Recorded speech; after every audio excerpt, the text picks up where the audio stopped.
Lampu suluh ni memang nampak kecil, tapi bagi aku dia antara yang paling bijak. Dia ni bijak bukan sebab dia boleh buat karangan. Skrin dia ni, dia akan bagi tahu siap-siap lumen berapa yang kau pakai dan berapa masa lagi yang kau ada untuk pakai. Mentol yang dia gunakan ni bukan jenis yang cikai-cikai tau. Ini jenis yang neutral, ini jenis yang warm, ini jenis yang cool. Nampak tak perubahan cahaya?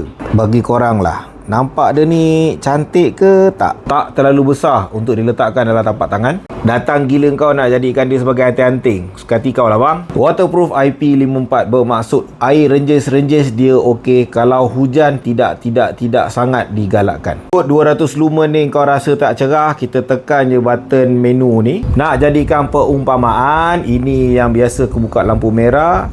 Ini penangan 600 lumen. Bapak cerah teruk tak pasal-pasal bilik ni.